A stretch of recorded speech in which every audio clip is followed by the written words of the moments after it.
रहीम अस्सलाम वालेकुम। खुश रहें, आबाद रहें, पाक परवरदिगार मोहम्मद व आले मोहम्मद की सच्ची में आपके रोज़ी रिस्क में बरकत और इजाफा अता करें। आज जो रेसिपी मैं आपसे शेयर करने लगी हुई है चुलई दाल।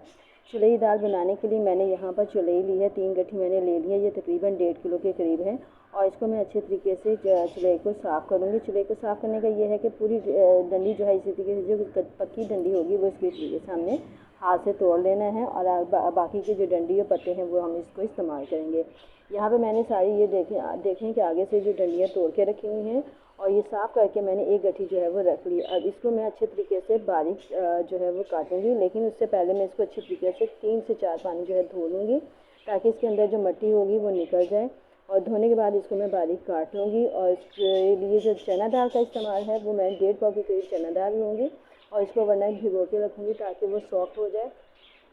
और फिर इसको बारीक काटने के बाद इसको मैं जो है पकाने के लिए रखूँगी, पकाऊँगी।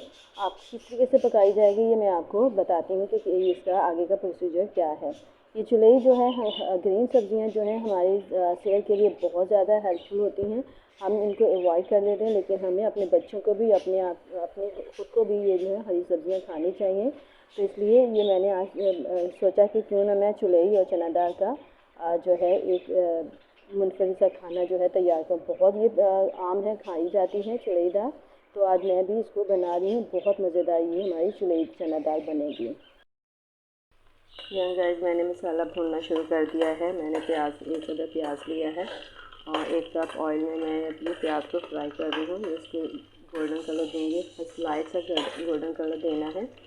और फिर इसमें मैं टमाटर, अदरक, लहसुन का पेस्ट वगैरह जो है वो शामिल कर दूँगी।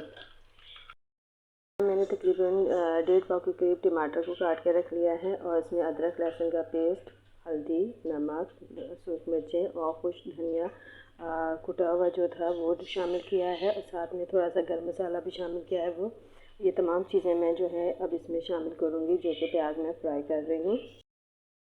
देखेंगे प्याज जो है गोल्डन कलर का हो गया है, लाइट गोल्डन कलर। मुझे बस इतनी ही रिक्वायर्ड थी इसकी। अब इसमें मैं तमाम मसाला जो है वो शामिल कर देती हूँ और इनको मैं अच्छे तरीके से एक मसाला जो है वो तैयार कर लूँगी। दाल चुलई बनाने के लिए हमें जो है मिर्चों का इस्तेमाल ज़्यादा करना है ताकि वो स्पाइसी सी बने, मज़ेदार लगेगी। और इसमें ऑयल का इस्तेमाल भी ज़्यादा होगा। तो ये देखें टमाटर भी मैंने इसीलिए ज़्यादा इस्तेमाल किए हैं कि ये मज़ेदार सा हमारा मसाला तैयार हो और हमारी दाल चुलई जो है वो ज़्यादा मज़ेदार बन जाए।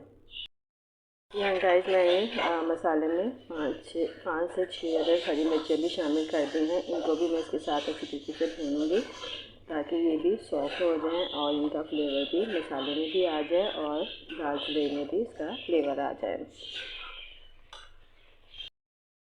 गाइस मसाला बहुत ज़बरदस्त हमारा भून चुका है और देखने अलग हो चुका है। अब यहाँ पर मैं इसमें चना दाल शामिल करूँगी जो कि मैंने ओवरनाइट भिगो के रखी हुई थी और इसको मैं अच्छे तरीके से भून लूँगी और इसको भूनने के बाद फिर मैं चुलई को इसके अंदर शामिल करूँगी। अभी चुलई हमने शामिल नहीं की है, पहले हमने कहा कि चना दाल को डालकर भून लें अच्छे तरीके से और थोड़ी ये सॉफ्ट भी हो जाए क्योंकि चना दाल गलने में थोड़ा टाइम लेती है। माशाल्लाह से दाल जो है बहुत अच्छे तरीके से भून गई है। अब इसमें मैं चुलई को शामिल करूँगी जिसको मैंने धोकर अच्छे तरीके से रखा हुआ है। अब इसको मैं इसमें शामिल करूँगी और इसको भी तकरीबन 5 मिनट तक भूनने के बाद इसको दम पे रख दूँगी ताकि हल्की आंच पे चुलई और दाल जो है वो अच्छे तरीके से गल जाए। चुलई को मैंने डाल दिया है, चुलई को मैंने बहुत बारीक काटा है और इसको अच्छे तरीके से मैंने धो लिया है और ये देखें अब मैं इसको दाल में मिक्स करने लगी हूँ।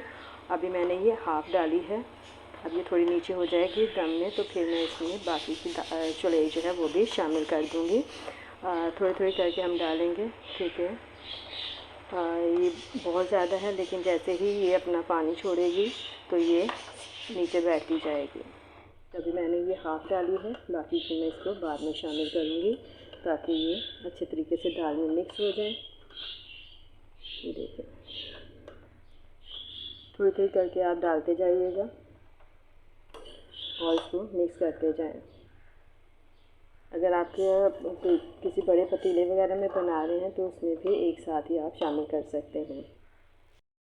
यहाँ गाइस मैंने इसमें बाकी की चुलई भी शामिल कर दी है। अब इसको मैं मिक्स कर रही हूँ, आहिस्ता आहिस्ता मिक्स कीजिएगा। ये देखें अब चुल्ही जैसे जैसे पानी छोड़ती जाएगी तो ये इस पानी के अंदर ही, इसी के पानी के अंदर ही चुल्ही भी गल जाएगी और ये चना दाल भी हमारी जो है वो गल जाएगी। हमें इसमें एक्स्ट्रा पानी डालने की नीड नहीं है क्योंकि चुल्ही अपना पानी खुद बहुत ज़्यादा छोड़ देती है। जैसे पालक पानी छोड़ती है इसी तरीके से ये चुल्ही का साग भी जो है वो पानी छोड़ता है। तो इसी के अंदर ये सारी जो हमारी वेजिटेबल हैं ये यानी कि साग और दाल अच्छी तरीके से गल जाएंगे।